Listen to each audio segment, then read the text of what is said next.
Bonjour et bienvenue en Tête-à-Tête, l'émission de grandes interviews de France 24. Nous recevons cette semaine deux invités, Tonya Lewis-Lee et Spike Lee. Merci beaucoup d'être avec nous. Merci. Il y a quelques semaines, le président du Bénin, Patrice Talon, vous a nommé ambassadeur auprès de la diaspora afro-américaine aux États-Unis. Tonya, je veux commencer par vous. Comment est-ce que ça s'est passé? Eh bien, cet été, j'étais au Bénin. Je faisais partie d'un groupe du magazine National Geographic qui envisage de créer un monument sous-marin au Bénin. Et le monument vise à commémorer les quelques 2 millions d'esclaves qui ont péri en mer au cours de la traite transatlantique. Le passage du milieu, n'est-ce pas?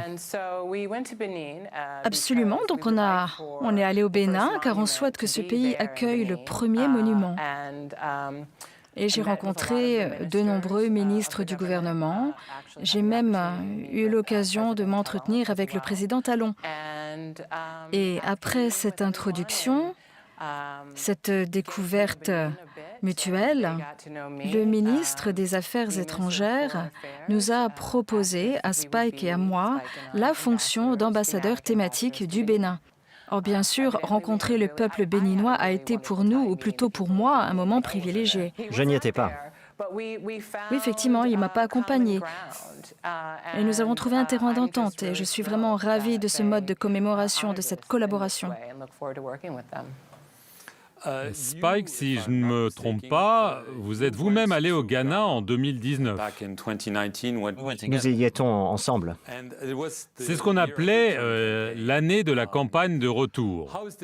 En quoi est-ce que maintenant c'est différent? Parce qu'il y a eu des critiques à l'époque disant que ce n'était pas assez profond, si je peux utiliser l'expression. En quoi est-ce différent cette fois-ci à vos yeux? Eh bien, je n'étais pas là quand ma chère épouse est allée en Afrique, la terre-mère. C'est pour cela que je porte cette casquette en souvenir de l'an 1619, quand nos ancêtres ont été arrachés à l'Afrique et amenés aux États-Unis d'Amérique. Il y a toujours eu une histoire du réenracinement. Pensez à Marcus Garvey, lui qui appelait à retourner en Afrique, la terre-mère. Donc, ce n'est pas nouveau. Je suis heureux de participer à ça. La dernière scène de Malcolm X a été tournée à Soweto, en Afrique du Sud, avec Nelson Mandela. J'y suis allé plusieurs fois, et quand on m'a fait cette proposition, j'ai été enchanté. Je ne me suis pas encore rendu au Bénin. J'ai hâte d'y aller, mais nous irons sans doute avant la fin de l'année. On verra comment ça se passe. Alors cette initiative implique également que vous avez demandé la nationalité béninoise. Le gouvernement du Bénin a mis en place un nouveau mécanisme afin que les personnes dont les parents sont originaires de régions où il y a eu de l'esclavage réduit en esclavage. Oui, vous allez donc devenir citoyen d'un autre pays. Oui, il y a d'autres pays qui ont la même démarche, notamment le Ghana. Ils accordent aussi la citoyenneté à condition d'investir dans le pays.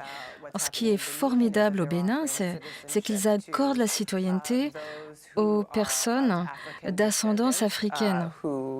à condition de fournir des justificatifs, de prouver que nos ancêtres ont subi la traite des esclaves. Et si on remonte dans l'histoire, la traite des esclaves est un phénomène très ancien au Bénin. C'est une volonté de réconciliation.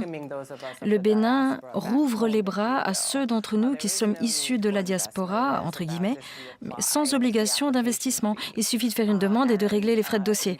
Et si vous pouvez prouver votre ascendance, vous obtenez la citoyenneté béninoise. Et c'est une perspective qui nous réjouit. J'aimerais ajouter ceci.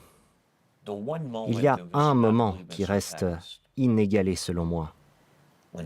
C'est la diffusion de Racine à la télévision. Dans les années 70, tiré du livre d'Alex Haley, cela a tout changé. Presque tous les Américains l'avaient vu à l'époque. Et rien depuis n'a atteint un tel niveau de... comment dire? En tant qu'Afro-Américaine, moi j'ai besoin de créer un lien avec le continent africain, quelle que soit la forme que ça va prendre. J'ai fait un test ADN, je sais que j'ai des ancêtres le long de la côte ouest de l'Afrique. Et ce qu'il y a de particulier avec le Bénin, pas besoin de prouver que vos ancêtres sont béninois. Il suffit qu'ils soient originaires de la côte ouest de l'Afrique. Le Bénin n'existait pas à l'époque. Pour que vous ayez, vous, des racines dans cette région. Comment envisagez-vous votre rôle? Diffuser le message. Diffuser le message. Ce n'est pas un hasard hein, s'ils nous ont choisis, Tania et moi-même, des figures afro-américaines importantes. Il faut transmettre le message, encore et encore. Nos frères et sœurs du Bénin nous disent de rentrer à la maison, de revenir à la terre-mère, à nos racines. Nous pourrions aussi être un exemple pour d'autres nations africaines. Et pas qu'en Afrique. Nous pourrions servir de modèle. Dans le monde entier, parce que l'esclavage, c'est un sujet douloureux, et si le Bénin arrive à montrer qu'on peut tous en guérir, et quelle forme peut prendre une vraie guérison, alors ce pays devient un exemple pour le reste du monde.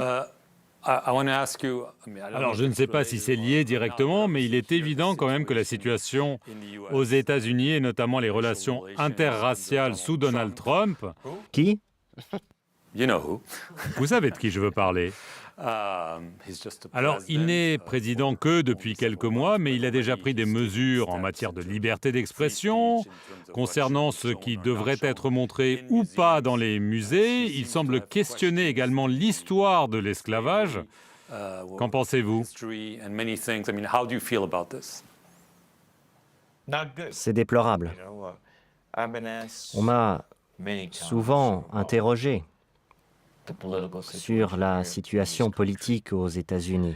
Ma réponse? Le titre d'un film de Peter Weir avec Mel Gibson, oublions ses convictions politiques actuelles,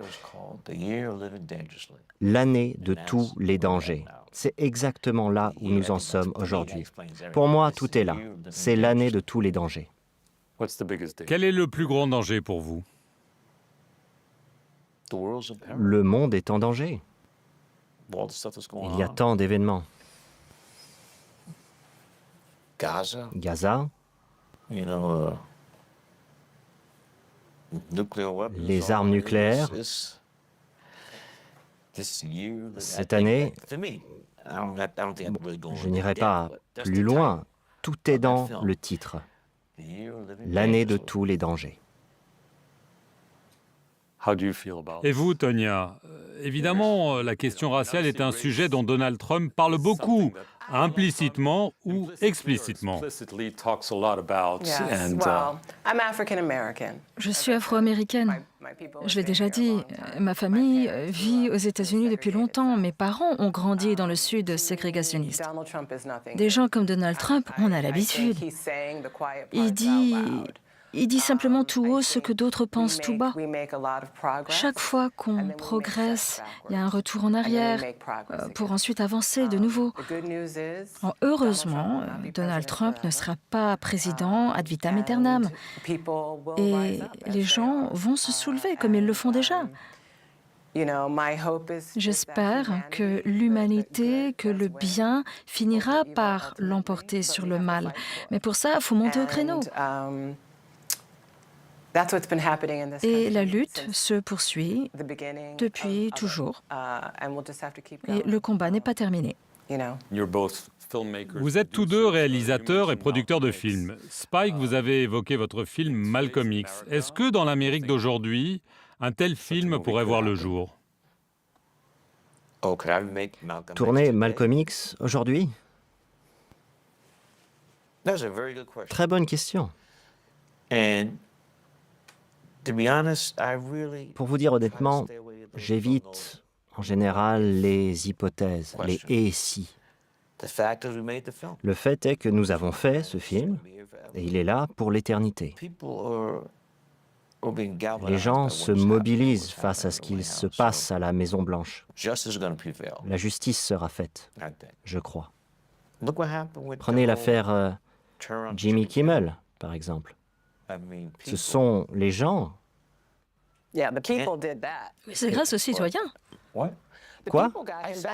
Oui, c'est ce que je disais. Le peuple a réagi, justement. c'est grâce à eux que Jimmy Kimmel a repris l'antenne. Je ne suis pas en train de te contredire, je suis d'accord avec toi. Très bien, d'accord. Il faut comprendre ceci. Aux États-Unis d'Amérique, c'est le dollar qui commande. Quand les gens ont dit « si c'est comme ça, j'annule mon abonnement » et que les pertes se sont fait ressentir, il y a eu des discussions. Absolument. C'est comme si Jimmy avait claqué des doigts et voilà, il est de retour à la télé. Mais non, les Américains se sont levés, beaucoup d'Américains se sont levés et ils ont laissé parler leur porte-monnaie. Et Jimmy Kimmel fait son retour à la télévision. Tonya Louis-Lee et Spike Merci à Lee, vous. merci beaucoup d'avoir été nos invités ici depuis New York et merci à vous d'avoir suivi En tête à tête sur France 24.